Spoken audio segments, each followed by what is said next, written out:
Czy zdarzyło Wam się analizować incydent nurkowy i dojść do wniosku, że jego przyczyną było to, że byliście po prostu zmęczeni, co w efekcie doprowadziło do całego zdarzenia? Zmęczenie to jeden z czynników ludzkich mających wpływ na nasze nurkowanie, a przede wszystkim na jego bezpieczeństwo. Tematykę Human Factor przybliży nam Andrzej Górnicki, który jest absolwentem psychologii, trenerem i wykładowcą, a także nurkiem rekreacyjnym i technicznym. Posłuchajmy. Podcast z podwody. Rozmowy o nurkowaniu, sprzęcie i eventach nurkowych. Kieruj się pod wodę. Cześć Andrzej. Witam. Powiedz mi, gdzie ostatnio nurkowałeś? Ostatnio na Hańczy, ale chwilę wcześniej na Wisie. No i które nurkowanie fajniejsze? No wiesz co, to różne nurkowania. No ja kocham Wis, jeżdżę na niego już ponad tam 10-12 lat. Natomiast no Hańcza jest takim kultowym w Polsce miejscem. Jedynym fajnym chyba jeziorem, w którym lubię nurkować. No więc oba fajne. No. Słuchaj, mamy znajomego, który mówi, że muł na 2 i 60 metrach wygląda tak samo, więc... Można by podyskutować, na 2 jest szansa znaleźć kamienie, na 60 jest tylko muł. No właśnie, rozwijamy się.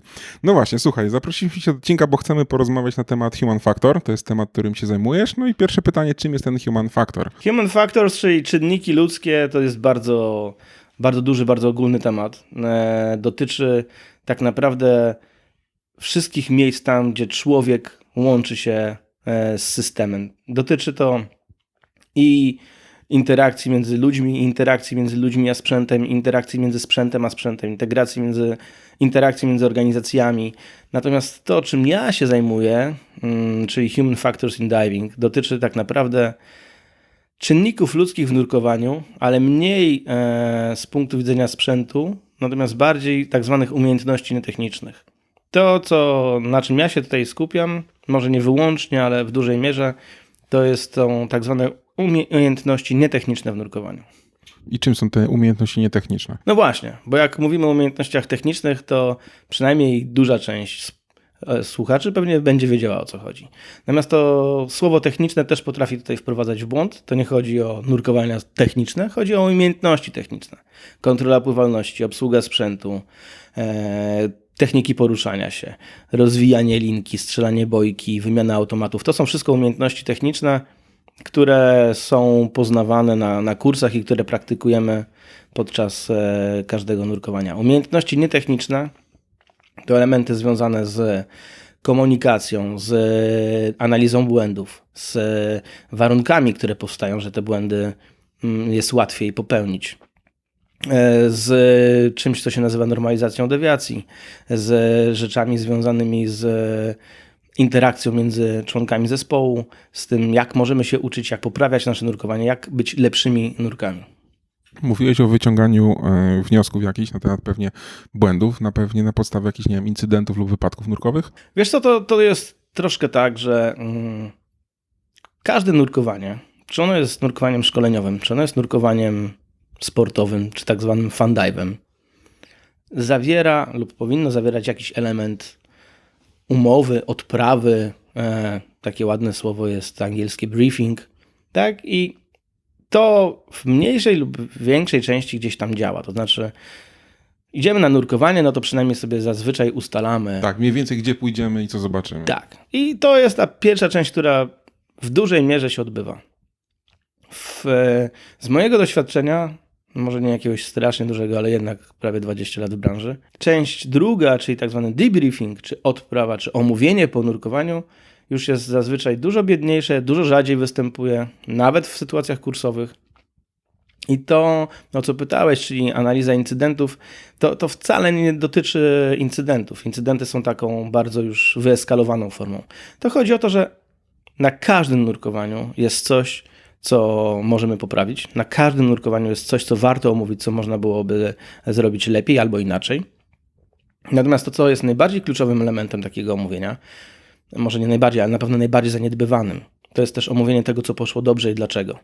Znaczy nie wystarczy powiedzieć to, jak płynęliśmy, albo to, jaki utrzymaliśmy szyk, było fajne. Bo to nie daje nam w żaden sposób informacji, jak możemy to... Dlaczego to było fajne? Jak możemy to utrzymać dalej, tak? Jeżeli coś było dobre, to trzeba powiedzieć, dlaczego to było dobre, co to spowodowało Dzięki temu wiemy, jaką umiejętność możemy kultywować, poprawiać i utrzymać, żeby ona nam nie zaginęła. No tak, faktycznie. Tak sobie teraz myślę w głowie, że było takich wiele nurkowań, które były super, ale de facto nie wiem dlaczego. Czyli taki debriefing po nurkowaniu, nie wiem, z partnerem nurkowym czy z grupą, mówić sobie, co poszło tak, żeby to faktycznie potem powtórzyć, a nie było to, nie wiem, przypadkiem. No właśnie, bo teraz jest pytanie, czy to, że coś poszło tak, jak powinno pójść, to poszło tak dlatego, że dobrze się do tego przygotowaliśmy, dlatego, że jakaś forma planu czy komunikacji zadziałała tak, jak powinna, czy może po prostu mieliśmy szczęście, a jeżeli tak było, nawet jeżeli to było niezamierzone, to co zrobić, żeby to było zamierzone? I co spowodowało, że się udało, tak jak się udało, a co się nie udało? Uczymy się tak naprawdę po nurkowaniach i ta część omówienia po nurkowaniu jest tutaj niezwykle kluczowa. Czy w takim, nie wiem, debriefingu warto, nie wiem, spojrzeć też na, nie wiem, zużycie gazu, zbierać jakieś statystyczne dane, gdzieś to sobie zapisywać, czy tak po prostu omówić i... No wiesz co, to jest znowu bardzo takie pytanie dążące do jakichś szczegółów. Każda, no może nie każda, ale większość federacji nurkowych proponuje jakieś swoje formy debriefingu. Human Factors in Diving oczywiście również też, albo nie oczywiście. Problem z tym jest taki, że ponieważ każda federacja chce mieć swoje logo, swoją naklejkę na briefingu i debriefingu, no to nie mamy jednego standardu, tak? Jeden nurek z jednej szkoły, z jednego środowiska będzie tą odprawę i sprawdzenie po nurkowaniu, czy omówienie po nurkowaniu prowadził lub nie w jeden sposób, drugi w drugi. I potem nie wiemy, czy na przykład elementy, które zostały pominięte kluczowo, z jakiegoś powodu specjalnie, czy zostały pominięte dlatego, że ktoś o czymś zapomniał albo przeoczył. Dlatego ja staram się na moich kursach i na nurkowaniach wdrażać ten model, który wywodzi się z Human Factors in Diving, no dlatego, że jest taki uniwersalny, standardowy, a poza tym nie ma tutaj jakiegoś tam nacechowania, nie jest przyklejony do jakiejś organizacji nurkowej. Można go sobie pobrać ze strony, jest opisane, jak z niego korzystać. Zresztą robię to też na jakichś warsztatach i szkoleniach. Ważne jest to, żeby to robić. No i też ważne jest to, żeby te najważniejsze elementy w nim były zawarte. Bo to też jest taki element budowania zaufania w zespole i budowania tego zaufania w dosyć szybki i sprawny sposób. Jeżeli mamy ekipę, z którą od zawsze nurkujemy, partnera, z którym się znamy od lat, to wszelka komunikacja formalna i nieformalna jest dużo łatwiejsza. Nie mamy tutaj żadnych oporów, żeby sobie powiedzieć, że a tu mi zawadzałeś płetwą, a tu nie do końca świeciłeś, a tutaj coś tam dyndało, tak? Tutaj to bezpieczeństwo tej komunikacji jest dużo większe. Jeżeli trafiamy na osoby przypadkowe albo partnerów, z którymi nie nurkowaliśmy albo wcześniej. Jakieś safari nurkowe. No właśnie, na przykład nie znamy safari, ludzi tak? totalnie. Nie? Nie znamy ludzi, albo wręcz przyjeżdżamy na łódkę na jednego nura czy dwa, no dobrze, to wy zanurkujecie w parze. No to jeżeli, to bardzo trudno jest w sposób i dla nadawcy, i dla odbiorcy ten komunikat przyjąć i nadać tak, żeby on jeszcze pomagał nam w dalszym rozwoju jako nurkom. Jeżeli zastosujemy taki model i no to właśnie, to już są elementy czynników ludzkich, human factors, coś, co się nazywa kulturę sprawiedliwego traktowania i bezpieczeństwa psychologicznego. Jeżeli uda nam się stworzyć i zgodę mieć taką naszą wewnętrzną w zespole na operowanie w tych ramach, to bezpieczeństwo i to zaufanie do siebie się buduje dużo szybciej. No i dzięki temu ta struktura prowadzenia omówienia przed i po nurkowaniu bardzo to ułatwia. Możesz mi podać jakieś takie, nie wiem, przykłady tego omówienia przed i po, na co warto zwracać uwagę? Bo mówisz, że pewne elementy są gdzieś na stronie internetowej zawarte, słuchacze mogą sobie ją pewnie pobrać i przeanalizować, ale takie, nie wiem, kluczowe, nie wiem, top 3 elementy. Co? Jasne, oczywiście. Znaczy, to, co jest najbardziej kluczowym elementem takiego budowania zaufania i co jest zawarte w tym schemacie debrief, i to jest element, który według mnie nie występuje nigdzie indziej, a przynajmniej ja się z tym nie spotkałem. To jest element, który pokazuje, że nie boimy się rozmawiać o błędach. Zaufanie budujemy w ten sposób, że staramy się zniwelować właśnie różnicę autorytetów, o której tam chwilę rozmawialiśmy wcześniej. Ja zaczynam mówiąc od tego, że wiem, czego nie zrobiłem super, jaki popełniłem błąd i mówię o tym otwarcie. Jako prowadzący, jako lider, jako osoba, która próbuje to bezpieczeństwo i tą atmosferę omówienia zbudować. Nie mam problemu z tym, żeby pokazać, że nie jestem tutaj idealny, że każdy popełnia błędy, bo to jest podstawowy element tej całej konstrukcji czynników ludzkich w nurkowaniu. Musimy zaakceptować to i nie wystarczy wiedzieć i powtarzać. Trzeba to przyjąć, że jesteśmy ludźmi, popełniamy błędy. Jeżeli to zrozumiemy, to cała szeroka droga rozwoju jest dla nas stoi otworem. Więc pierwszym takim elementem niespotykanym nigdzie indziej to jest powiedzenie o tym, jaki popełniłem błąd. To nie muszą być rzeczy krytyczne, tak? To może być coś, na co chcemy zwrócić uwagę, że musimy następnym razem bardziej tego przypilnować, tak? Na przykład nie sprawdziłem, czy mam w pełni naładowane baterie w backupie i na przykład backup mi zgasł. Albo ostatnie nurkowanie, w którym brałem udział, buty od suchara mi się rozwiązał jeden, sznurówki gdzieś tam się majtały. Był to problem. Znaczy, w tym takim sensie, że sprawiało mi to jakiś dyskomfort i też o tym powiedziałem. Okazało się, że mój partner nurkowy nawet na to nie zwrócił uwagi, ale to jest coś, co zauważyłem. Drugim takim elementem kluczowym czy ważnym dla tej formuły to jest, że chcę usłyszeć jedną rzecz od zespołu, od partnera, którą zrobiłem dobrze i dlaczego. Jedną rzecz, nad którą powinienem popracować i jedną rzecz, którą chciałbym zmienić. I tak samo jako zespół, co zrobiliśmy dobrze i jedną rzecz, którą jako zespół uważam, że powinniśmy poprawić. I taką formę komunikacji prowadzi każdy członek zespołu przy takim omówieniu. To nie muszą być długie debriefingi, to nie chodzi o to, żeby tutaj się skupiać na wytykaniu czy skupianiu na porażkach. Tu chodzi o podejście do tego, że my się nie szukamy winnych, nie szukamy problemów, szukamy nauki. Szukamy tego, jak się uczyć z każdego z naszych nurkowań. Brzmi to bardzo fajnie, bo ja sobie często czytam to, co publikuje, nie wiem, Komisja Badań Wypadków Morskich. Tam oni takie fajne PDF-y wrzucają po każdym wypadku, incydencie na morzu. To jest taki nagłówek, że ten raport nie może służyć w celu oskarżenia kogokolwiek, on służy tylko po to, żeby żeglowanie było bezpieczniejsze.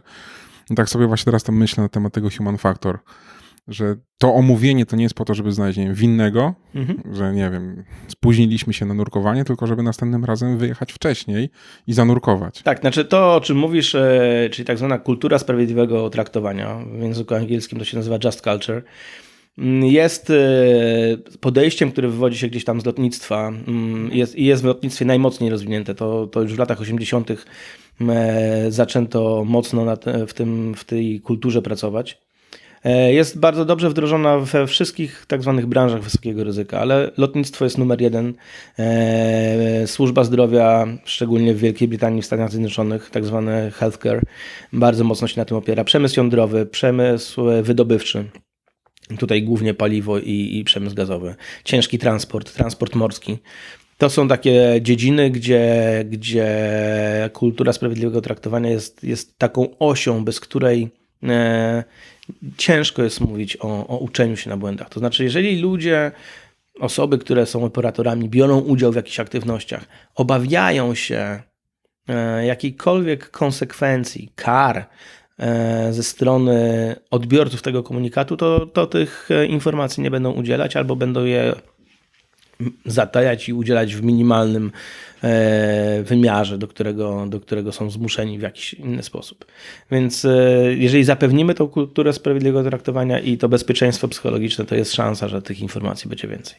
No tak, to troszeczkę tak jak w wzywaniu pierwszej pomocy, że nie karzemy za bezsensowne wyzwanie pierwszej pomocy, bo potem ludzie będą obawiać się wzywać pierwszą pomoc, jak będą kary, więc... Tak, no to też jest oczywiście trudne gdzieś tam z punktu widzenia organizacji, no bo musimy wtedy zaakceptować, jeżeli musimy być gotowi na to, że zaczniemy otrzymywać informacje, które może nie do końca byliśmy gotowi otrzymać. No to jest jak być dobrym liderem, tak? No być liderem, który nie boi się otrzymywać złych informacji, a wręcz ich oczekuje. Dokładnie tak. A w ogóle jak dojdzie do jakiegoś, bo to co ja przynajmniej zauważyłem, jak dojdzie do jakiegoś, nie wiem, incydentu czy wypadku nurkowego, to te informacje gdzieś tam w internecie są bardzo szczątkowe, tak? Wiemy, że, nie wiem, doszło do incydentu lub w ogóle nawet się o tym nie dowiemy, a jak dojdzie do wypadku, to wiemy tak naprawdę, kto zginął i tylko i wyłącznie, ale te przyczyny wypadku, jak zapobiegać takim incydentom, no nie są nigdzie publikowane. Dlaczego w takim razie? No wiesz co, zacznę może od tego, że powiedziałeś o incydencie, o wypadku, o awarii, a na końcu powiedziałeś, że jak ktoś zginie. Tak. No to jest jeden z powodów, pewnie nie główny, ale co to tak naprawdę jest incydent w nurkowaniu? My nie wiemy, co to jest incydent, my nie wiemy, co to jest wypadek. Ja różne dyskusje na ten temat prowadzę właśnie dzięki mediom społecznościowym, ale nie tylko. I oczywiście co nurek, to opinia. No tak. I to też wcale nie jest łatwy temat. To nie jest tylko polski temat, tak? To nie jest też polski problem. Bo co to jest incydent? Czy incydentem jest rozdzielenie się nurków, czy incydentem jest nurek, który wynurzy się z mniejszą ilością gazu niż planowano, czy incydentem jest zamarznięcie automatu na 18 metrach? I teraz pytanie, no dobrze, jeżeli jest, to czy dla nurka technicznego też jest, czy tylko dla nurka rekreacyjnego? To bardzo jest płynne. Tutaj mamy jakiś problem. I to nie jest tylko i wyłącznie problem językowy, tak? To jest problem jakiś w pojmowaniu i przyjęciu przez branżę, czy przynajmniej przez jakieś lokalne środowisko jakiejś definicji, na czym chcemy się skupić. To jest jedna rzecz. Dlaczego się o tym nie mówi? No, dlaczego, to już powiedzieliśmy, nie istnieje kultura sprawiedliwego traktowania, nie istnieje bezpieczeństwo psychologiczne, natomiast istnieje bardzo silny mechanizm obwiniania i karania. Nie ma w ogóle zrozumienia dla czegoś takiego, co się nazywa druga ofiara, czyli tak zwany second victim, czyli wzięcie pod uwagę tego, że osoba, która zdaje taką relację, również ponosi z tego tytułu potężne konsekwencje. Przede wszystkim psychologiczne, tak, ale też obciążające, ale samo mówienie o tego typu rzeczach jest trudne. No, z mojego punktu widzenia, jako osoby, która stara się badać i czerpać wiedzę z nauki, z incydentów i ze zdarzeń, kolejną problematyczną rzeczą jest to, że jesteśmy takim środowiskiem, chciałbym powiedzieć, trochę przypominającym rzymską publiczność na walkach gladiatorów. Znaczy, ta krew i igrzyska interesują nas najbardziej. I rzeczywiście zaczynamy słyszeć o incydentach, czy zdarzeniach, kiedy tak naprawdę nie bardzo można już je ukryć. I te są najbardziej głośne i takie medialne, które niestety zazwyczaj dotyczą osób i ofiar śmiertelnych. No i tutaj jest kolejna rzecz. Z punktu widzenia wyciągania wniosków i uczenia się, to ma bardzo niską i bardzo ograniczoną wartość.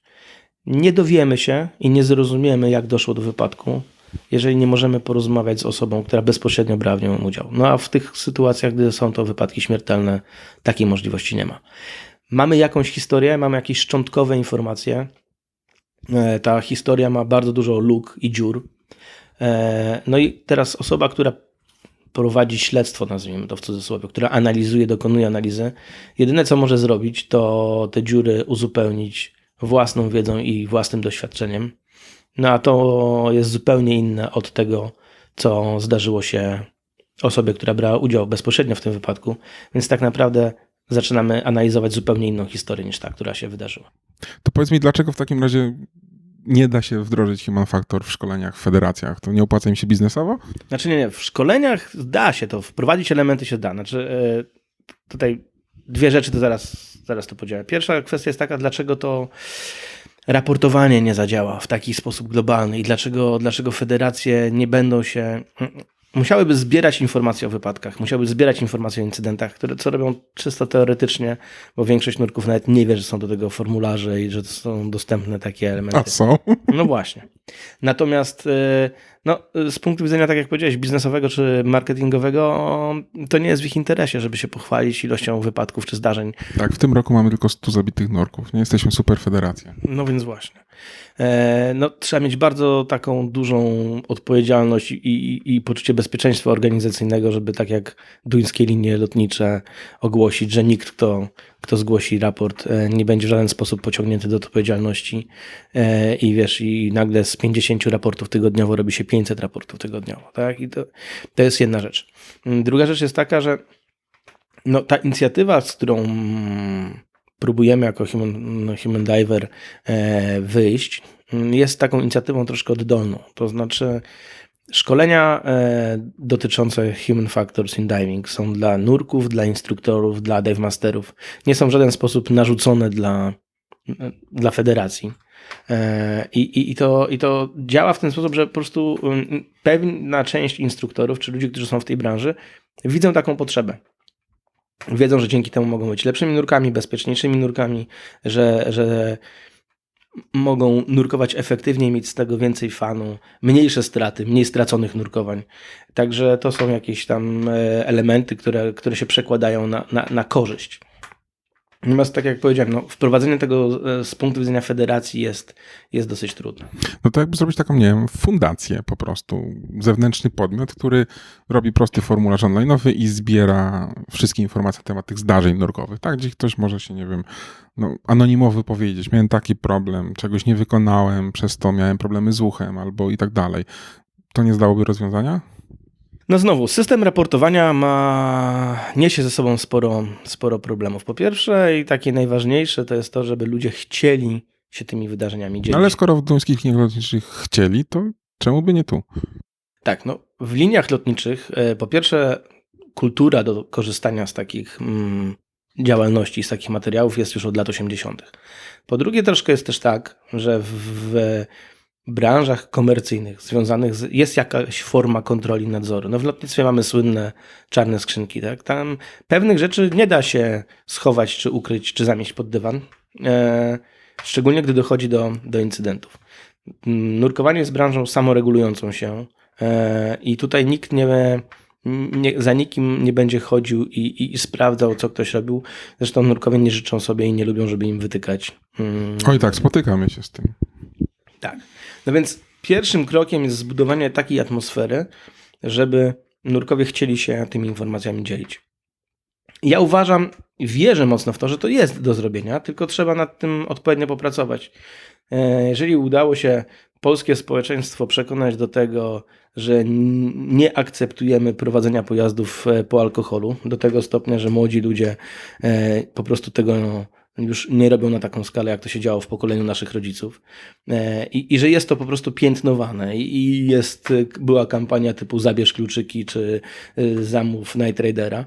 No więc daje się zmienić ludzkie podejście, daje się zmienić ludzką percepcję. Tak samo uważam, że przy odpowiedniej dozie pracy i kampanii informacyjnej można zmienić podejście nurków do informowania i do opowiadania o rzeczach, które nam się przydarzyły. To jest pierwsza rzecz, jeżeli ludzie już by chcieli się nimi dzielić. Druga rzecz jest taka, że właśnie zapewnienie im bezkarności, takiej bezkarności w cudzysłowie, bo w Polsce umówmy się, że legislacja związana z incydentami nurkowymi w żaden sposób nie istnieje.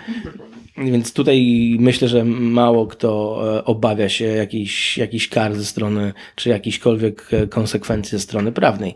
Natomiast media społecznościowe, które są wspaniałym narzędziem i pozwalają na naprawdę szeroki wachlarz komunikowania informacji, dzielenia się z ludźmi wiedzą i przepływem informacji, niestety również pozwala na rzucanie metaforycznych kamieni w stronę osób, które mogłyby się takimi informacjami chcieć podzielić. I to jest takie piętnowanie w social mediach jest potężnym narzędziem karzącym. To powiem Ci, że to, o czym mówisz, to jak sobie analizowaliśmy ogólnie wypadki nurkowe na przestrzeni tam ostatnich, 10 lat, to, co najczęściej spotykamy w komentarzach, to albo faktycznie wyzywanie instruktorów od morderców, albo nie drążmy tematu, dlaczego tak było, bo ktoś zginął i nie mówmy o tym dalej. No tak, tylko znowu wracamy do sytuacji, w których mówimy o wypadkach śmiertelnych, czyli tak w pewnym sensie jest to tylko powielanie jakichś tam, nie chcę powiedzieć plotek, ale niepełnych informacji i historii, dlatego że nie mamy szans tutaj na pełne tak, nie ma czarnej skrzynki żadnej. Tak. Natomiast gdyby nie było tej obawy, nie było tego strachu przed wykluczeniem, przed napiętnowaniem, byłaby środowisko, które mogłoby wesprzeć taką osobę, to jest przynajmniej szansa na przykład na relację od partnera nurkowego, od osób, które brały udział w tym zdarzeniu. Ale po pierwsze, one musiałyby czuć się bezpiecznie, żeby to robić. Po drugie, musiałyby wiedzieć, że to ma jakiś sens. I to jest kolejny problem z budowaniem takiego systemu do zgłaszania wypadków. Jeżeli ktoś taki incydent czy wypadek opisze, czy swój, czy taki, przy którym brał udział, to chciałby mieć poczucie, że jest bezpieczny. Tak? No więc, że jego dane, że kim jest, co tam robił, gdzie to się odbyło, że w żaden sposób nie zostanie wskazane, że to wyszło od tej osoby. Druga rzecz jest taka, a nie można tego załatwić zwykłą anonimowością i dlaczego to mogę powiedzieć, zaraz do tego wrócę. Druga jest rzecz taka, że te osoby chciałyby wiedzieć, że to czemuś służy, że ta informacja nie wpadła do zielonego pojemnika i nie leży u pani Kasi pod biurkiem, tylko że ktoś to przeanalizuje, ktoś wyciągnie z tego jakieś wnioski. No i tutaj właśnie jest kwestia anonimowości, bo jeżeli ktoś będzie to analizował i miałby wyciągnąć z tego jakieś wnioski, no to musi móc zdobyć dodatkowe informacje, dociekać głębiej, zadać dodatkowe pytania. Jeżeli będzie to anonimowe, no to niestety Przestaje być anonimowy, przestaje być anonimowe. No i znowu jest kwestia zaufania. To znaczy, że jeżeli nie jest anonimowe dla wszystkich, to w takim razie w jaki sposób i przez kogo te dane są dostępne i gdzie są przechowywane. Powiedziałem, że w polskim środowisku tutaj kwestie prawne nie są zagrożeniem, natomiast ten problem nie istnieje tylko u nas. Rozmawiam o tym z ludźmi w Stanach czy w Wielkiej Brytanii, no i u nich się pojawia kolejny problem. Co jeżeli do drzwi zapuka prokurator? Co jeżeli sędzia zażąda ujawnienia danych? Więc to są dodatkowe rzeczy, które są problemem przy stworzeniu takiego ogólnego systemu raportowego. No oczywiście do tego dochodzą koszta, tak? Ktoś musiałby to utrzymywać i pytanie, jaki by miał w tym interes, dlaczego miałby to utrzymywać. No tak, ktoś musi to finansować. Ktoś to musi finansować, bo to nie chodzi tylko o platformę informatyczną i bazę danych, ale także osoby, które te raporty sporządzą. Coś, co z tych raportów, jeżeli powstanie, no to gdzieś pewnie będzie publikowane. To też się wszystko wiąże z jakimiś kosztami. Na to pewnie znalazłyby się pieniądze, tylko teraz pytanie, kto miałby je dać i dlaczego miałby je dać. No takim najbardziej znanym systemem raportowania to jest system DAN. I to jest najczęstsze, jak pytam na prezentacjach, które prowadzę, czy znacie jakiś mechanizm do zgłaszania raportów, no to najczęściej pada hasło DAN. No tylko DAN jest ubezpieczycielem. Tak. No więc łatwo tutaj dodać 2 do 2. Wiadomo, dlaczego w ich interesie jest również zbieranie tych danych. Oni po prostu na tej podstawie szacują ryzyko i bezpieczeństwo i wyliczają składki ubezpieczeniowe. Tak, no to tu jest uzasadnienie biznesowe po prostu. No tak, więc to wiem, że Dan próbuje od dłuższego czasu uruchomić taką platformę. Na konferencji związanej właśnie z czynnikami ludzkimi w nurkowaniu w 2021 roku pani doktor, której nazwiska teraz nie pamiętam, pracująca w Danie, odpowiedzialna za realizację tego projektu, o nim opowiadała. Natomiast nie wiem w tej chwili, jakim to jest w stanie zaawansowania, ale z tego co wiem, nie jest tak, że cieszy się ogólną dostępnością i że nurkowie z tego korzystają. Zresztą gdzieś chyba nawet widziałem, że Dan przestał publikować pewne raporty na temat incydentów w nurkowaniu. Już dawno chyba nie było żadnego publikowanego. Znaczy, oni wydają ten taki annual report, który nie do końca jest annual, bo ten, który ostatnio wyszedł, chyba wyszedł po 2 latach przerwy, No ale właśnie. tak, no więc nie ma globalnego systemu raportowania i globalnego systemu przede wszystkim informacji zwrotnej, bo nawet jeżeli ktoś będzie chciał i złoży taki raport i będzie wierzył w to, że to ma sens, jeżeli zobaczy, że nie ma z tego informacji zwrotnej w żaden sposób, ani nie następuje zmiana w systemie i nawet nie jest powiedziane, dlaczego ta zmiana nie następuje, no to każdy się prędzej czy później zniechęci. No tak. W lotnictwie to faktycznie fajnie działa. Incydent jest zanalizowany, potem wchodzą dyrektywy, trzeba zmienić to i to, bo tak. Albo nie wprowadzamy, bo nie ma sensu. No tak, ale jest ktoś, kto na tym siedzi. No poza tym, jakby nie patrzeć, na pewno dużo więcej ludzi lata niż nurkuje i jest to też dużo bardziej skomercjalizowane, to znaczy mamy i komercyjne linie lotnicze, i wojskowe, więc to musi być oparte o chęć ze strony środowiska nurkowego, żeby zmienić percepcję i zwiększyć nasze bezpieczeństwo. Możemy tylko sami. Tak, teraz wrócę jeszcze do takiej jednej rzeczy, bo jakiś czas temu zunifikowano ankietę medyczną dla wszystkich federacji nurkowych. Fajne rozwiązanie, bo mamy pewien standard, nie wiem, zdrowia, które pozwala nam nurkować, ale to, co się spotykamy w centrach nurkowych, to jest, tu masz taką ankietę, wszędzie wypełniamy nie. Na start dostajemy, to pierwsza rzecz w ogóle, dlaczego, znaczy ja domyślam się, dlaczego tak jest mówione, a druga rzecz, no w trakcie nurkowania z karierą nurkową nasze zdrowie też podupada i tak się zastanawiam, czy instruktorzy, czy my rozmawiamy w ogóle o swoim zdrowiu, bo to też jest ten czynnik, który wpływa na nasze bezpieczne nurkowanie. No tak, znaczy czynniki zdrowotne, czy kwestia zdrowia, czy kondycji fizycznej, no to oczywiście ja uważam, że jest jeden z bardzo ważnych elementów. Trochę nie jest to human factors, natomiast podejście do tego jest jak najbardziej human factors. Znaczy jest czynnikiem ludzkim to, jak my o tym myślimy i jak do tego podchodzimy. Prosty przykład, no wiesz, czy nurkujesz? Tak, Jest szansa, że przeszedłeś bezobjawowo COVID? jest. A zrobiłeś sobie badanie, czy masz zmiany po COVID-zie przed Oczywiście, nurkowaniem? że nie. No właśnie. I to jest human factor. Tak? To jest jeden z elementów, które akceptujemy. To są, które nawet nie można powiedzieć, że to są ryzyka. To jest element niepewności, który akceptujesz w swoim funkcjonowaniu. Ponieważ ci to przytoczyłem, to teraz jest to kolejna rzecz, o której możesz myśleć lub nie. Już myślę. No właśnie. Natomiast przerażająca jest, jak sobie zdamy sprawę z tego, jaka jest ilość takich rzeczy, o których nie myślimy, bo po prostu zakładamy, że coś jest albo czegoś nie ma. Natomiast wracając do kwestii ankiety, ja myślę, że to jest troszkę tak jak generalnie ze standardami szkoleniowymi czy standardami prowadzenia operacji dostarczonymi przez federacje nurkowe do centrów nurkowych i wytyczne dla instruktorów. Warto się zastanowić i obawiam się, że niestety trzeba rozgraniczyć dwie rzeczy. Jedna to jest, kiedy standardy działania, postępowania są stworzone po to, aby zwiększyć bezpieczeństwo i wydajność operacji nurkowych, działań nurkowych, które prowadzimy.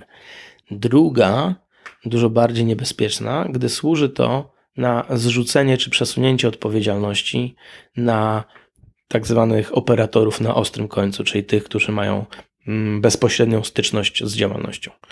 Jeżeli federacje nurkowe dostarczają taką zunifikowaną ankietę, tak naprawdę z mojego punktu widzenia, czy ona jest zunifikowana, czy nie, ma mniejsze znaczenie. Większe znaczenie ma kto i po co ją wypełnia.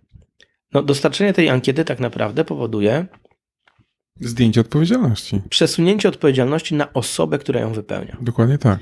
I to, jeżeli to, o czym powiedziałeś, że się spotkałeś, że w centrach nurkowych się mówi, wszędzie wypełniamy nie, no to nie dość, że centrum nurkowe przesuwa tą odpowiedzialność, którą została na nie zrzucona przez federację na nurka, no to jeszcze zabezpiecza swoje interesy, no bo gdyby nurek odpowiedział tak, no to co wtedy? Tak. No i teraz też znowu pytanie, co wtedy? No bo teoretycznie, przynajmniej w zamyśle jest takie założenie, no, że powinien to skonsultować lekarz. No wiadomo, że w centrum nurkowym żaden lekarz tego w żaden oficjalny czy formalny sposób nie skonsultuje. No, a przynajmniej ciężko mi to sobie wyobrazić, chyba że jest to forma sprzedaży usług medycznych lekarza, który ma gabinet obok. Natomiast, no więc co wtedy? No i to jest decyzja znowu pewnie operatora nurkowego, czy jeżeli ktoś wypełnił tak, to czy ta osoba może z nami zanurkować, czy nie może i komu to oceniać. No więc to jest bardziej związane z przesunięciem odpowiedzialności na osobę, która to wypełnia, które, tak jak powiedziałeś, piszą nie, bo i tak podjęły decyzję o tym, że akceptują tą niepewność, że będą nurkować. Dokładnie tak. Takie ostatnie pytanie, bo przetłumaczyłeś książkę na temat właśnie Human Factor. Super szacun, ale po co, dlaczego? To było tak, że nie wiem, wstałeś rano, a przetłumaczę sobie książkę? Under Pressure, Deeper Diving with Human Factors, książka Garretta Locka, to jest jedyny na świecie podręcznik do czynników ludzkich w nurkowaniu. To jest książka, którą trafiłem w 2019 roku i wypowiedział się o niej Phil Short, który był moim tam pierwszym instruktorem rebelderowym i człowiekiem, którego szanuję i na szczęście bardzo sobie cenię nasze prywatne relacje.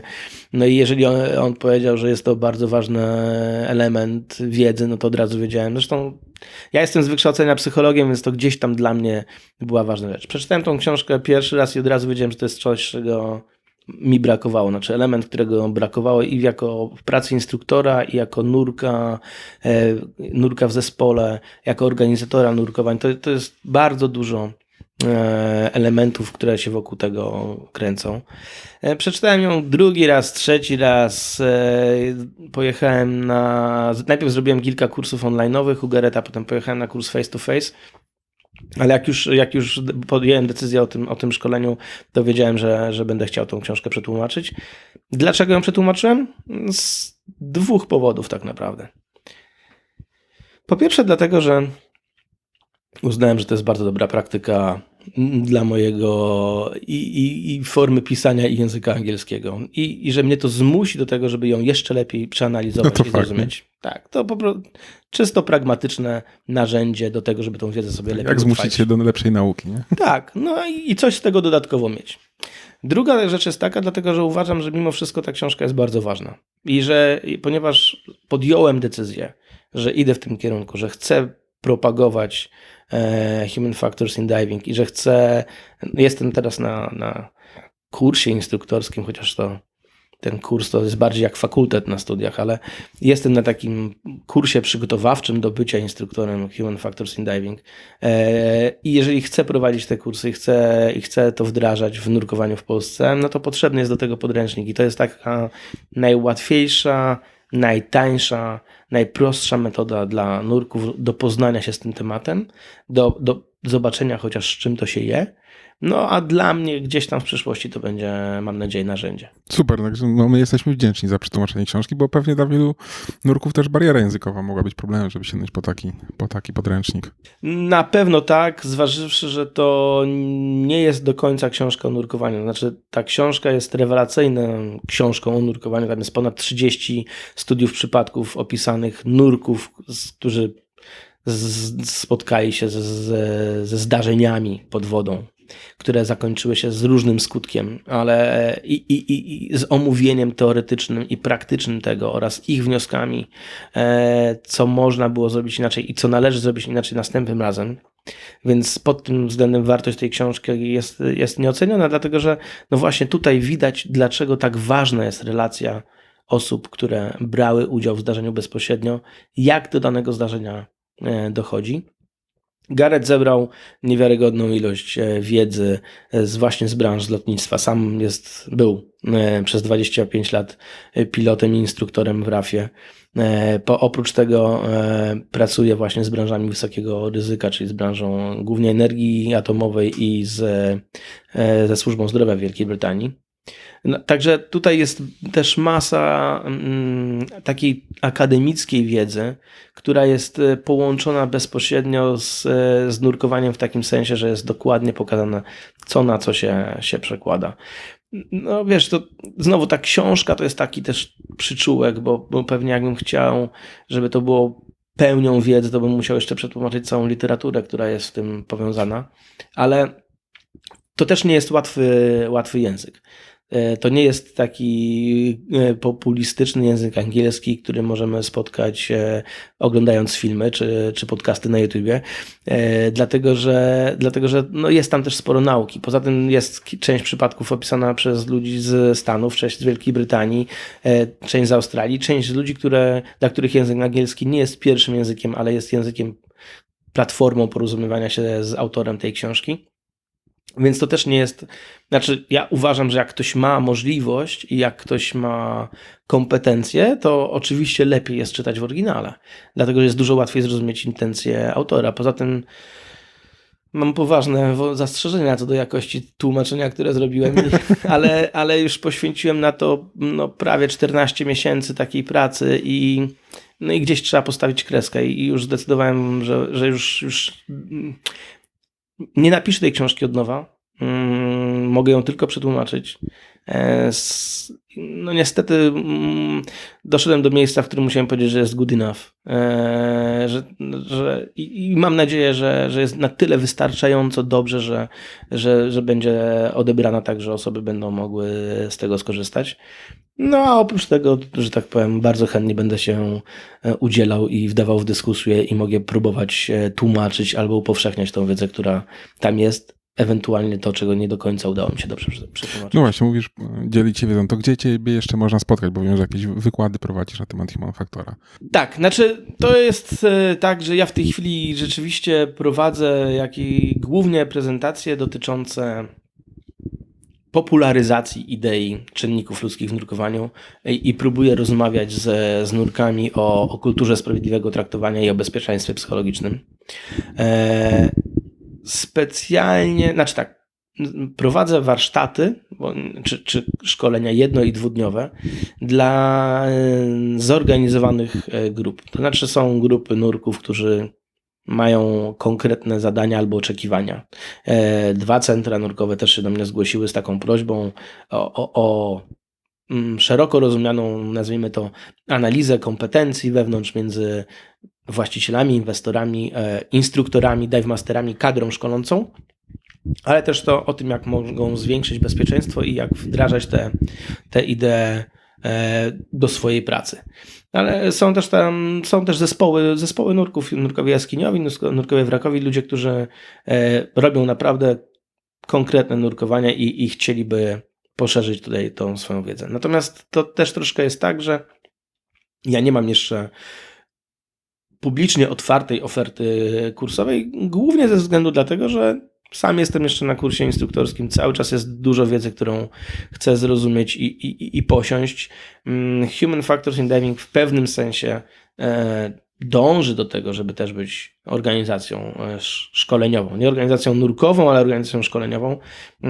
Ma dostępnych w tej chwili 2 kursy po angielsku, no właściwie 3 i 4, który z tego co wiem już jest zaanonsowany, ale w tej chwili na razie prowadzi go tylko Gareth. No i tak, znaczy ja dążę do tego, żeby te kursy były dostępne, no więc wtedy pewnie będzie normalna oferta szkoleniowa mnie jako instruktora. Oprócz tego miałem tą przyjemność pracować przy kilku fajnych archeologicznych projektach podwodnych i dzięki temu dla studentów archeologii podwodnej we współpracy z Uniwersytetem Warszawskim udało się przeprowadzić takie warsztaty z czynników ludzkich w nurkowaniu i mam nadzieję, że tego typu inicjatyw będzie gdzieś tam więcej, bo myślę, że to jest fajne. To trzymamy za to kciuki i dziękujemy za super materiał. Dzięki Do zobaczenia, bardzo. do usłyszenia. Dzięki. Hej. Dziękujemy za wysłuchanie odcinka. Każde odtworzenie, każde udostępnienie, polubienie czy komentarz to dla nas bardzo cenne wsparcie. A jeśli podoba Ci się nasza twórczość, możesz wesprzeć nas w serwisie Patronite. Mamy nadzieję, że zechcesz przyłączyć się do współtworzenia z podwody i dorzucić swoją cegiełkę do tego projektu.